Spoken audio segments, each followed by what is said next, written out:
Bell icon दाबा आणि यासारख्या इतर बातम्या बघण्यासाठी आमच्या चॅनलला सबस्क्राइब करायला विसरू नका।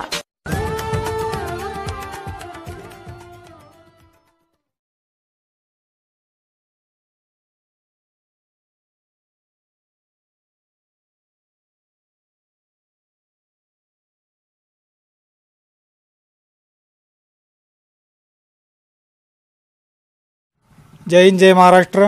आपण पाहत आहात MBP महाराष्ट्र माझा बालाघाटाचा बुलंद आवाज। आज आपण पिंपळगाव या ठिकाणी आलेलो आहोत। तेथील लोकांच्या काय समस्या आहेत हे जाणून घेण्याचा आपण प्रयत्न करतोय। प्रथम आपण या गावचे प्रथम नागरिक सरपंच यांच्याशी बातचीत करणार आहोत। नमस्कार। आमच्या समस्या पाणी पुरवठ्याची योजना आमची झालेली, पाणी पुरवठ्याचे 2015 पासून चालू आहे। त्या संग आम्ही संघर्ष केलेला आहे। आतापर्यंत झटून पाणी व्यवस्थित यायला लागले, पण आता सध्या पाण्याची टंचाई बसा राहिली। सध्या पाणी नाही, समजा म्हणजे सध्या पाणी नसल्यामुळे जास्त परेशानी। हां, सध्या पाणी नाही त्यामुळे परेशानीमध्ये। तिथं सध्या आम्हाला वीज उपलब्ध नाही, म्हणजे लाईट सध्या त्रास आहे आम्हाला। कनेक्शन कट करतात, परंतु पिण्याच्या पाण्याचं काय असं म्हणायचं? हां ना, पिण्याचं पाणी चालू आहे, पण ते म्हणजे आम्ही स्वतःहून डीपी घेतलेली ना, ते म्हणजे आम्ही स्वतः आणलेली डीपी, पण आम्ही बिल भरतो त्याचं। आम्ही नवीन कोटेशन फाडलेलं आहे, त्याच्यामुळे आम्हाला थोडा त्रास आहे तिथं। नमस्कार।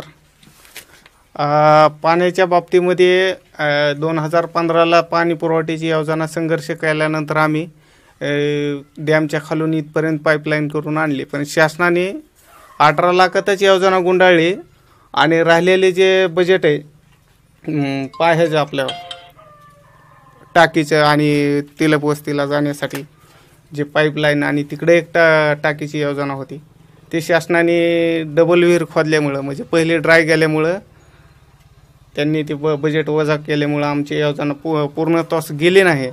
त्याच्यामुळं तिलप वस्तीसाठी पाणी पुरवठ्याचा प्रश्न गंभीर असून तिथे फार अडचण आहे। गावामध्ये थोडा सध्या सुरळीत चालू आहे सध्याच्या टायमिंगमध्ये, म्हणजे वस्तीचं म्हणजे प्रत्येक वस्तीला सध्या पाणी। जय हिंद जय महाराष्ट्र। आपण पाहत आहात MBP महाराष्ट्र माझा बालाघाटाचा बुलंद आवाज।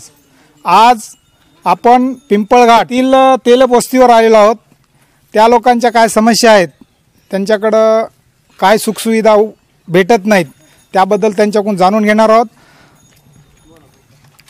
आमच्याकडं पेरणी झाली नाही, पाऊस नाही, आम्हाला प्यायला पाणी नाही, आम्हाला गावातून यायला सोय नाही, रस्ता नाही।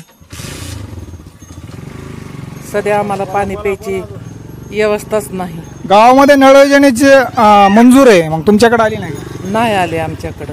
आम्हाला मतदान मागत्यात, मतदान घेतात, आम्हाला कोणत्या गोष्टीची सोय नाही। लाईट नाही, मध्ये 3 महिने लाईट नव्हती, म्हणजे लाईटीची पण सोय नाही तुमची? आता झाली सध्या, आम्ही पैसे भरून आणली लाईट, म्हणजे पैसे देऊन लाईट घेतली? हो, 300 रुपये घेतलेत आमच्याकडनं।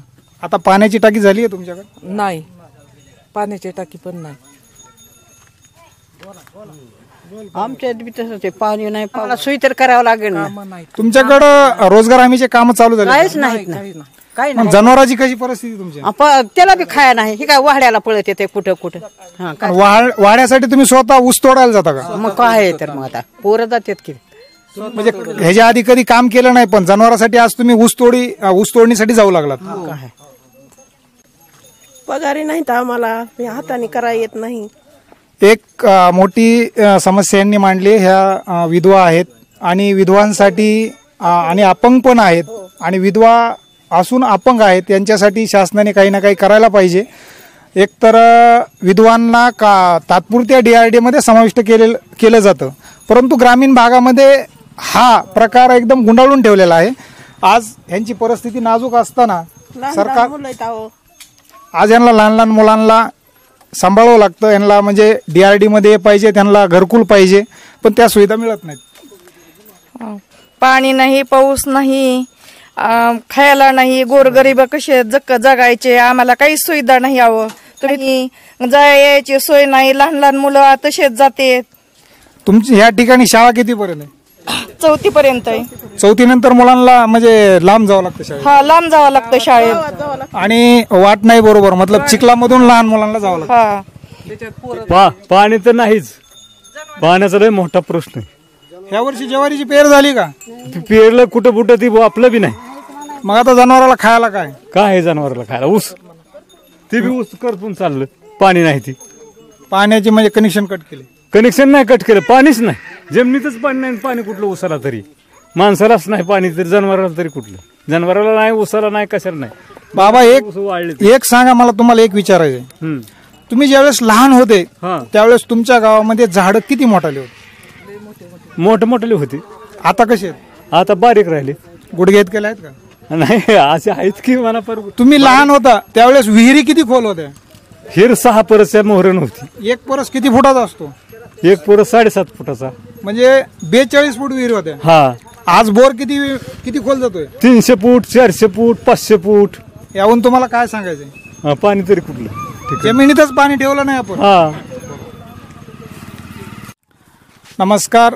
आज या तेलेपोस्तीवर जो पाण्याचा मुद्दा आहे त्या मुद्द्यासंदर्भात या लोकांनी शासनाचे देणं, त्या ठिकाणी अर्ज देणं, हे बराच मोठा म्हणजे यांच्याकडे कागदाचा बंडल आहे की जो शासकीय अधिकाऱ्यांना यांनी अर्ज केलेले आहेत. तरी पण त्यावर कसल्याही प्रकारची आजपर्यंत सुनावणी झाली नाही. त्याबद्दल ते आता तेलप हे आपल्याला माहिती देतील.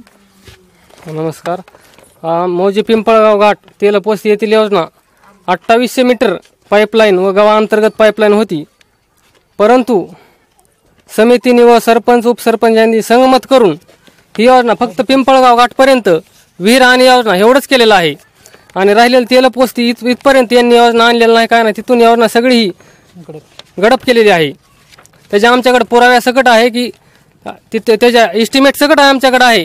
ही योजना सगळी अधिकारी व सरपंच उपसरपंच असतील व ग्रामसेवक असतील यांनी सगळ्यांनी मिळून ही योजना खाल्ली गेलेली आहे. आणि फक्त गावापर्यंत एक विहीर आणि पाईपलाईन एवढीच झालेली आहे. तसेच गावात कुठल्या सुखसुविधा नाहीत. आणि गावात ग्रामसेवक जवळजवळ 2 ऑक्टोबर 2015 पासून आजपर्यंत ग्रामसेवक गावातच आला नाही. ही सगळ्यात मोठी अडचण आहे. तरी 14वा निधी कुठं खर्चित येत आणि काय करते ती वरची वरी उचलून नुसते काम दाखवून ही निधी खर्चित येत आणि कुठलाच त्यातून लोकांना फायदा नाही. ही अशी परिस्थिती इथली झाली वस्तीची. जय हिंद, जय महाराष्ट्र. आपल्या चॅनलचा उद्देश आहे की आपण खाली पाठवतोय, मेसेज देतोय की ज्यावेळेस बी तुम्ही आमच्या कॅमेरा समोर येताल त्यावेळेस तुम्ही पूर्ण विचार विनिमय करून या.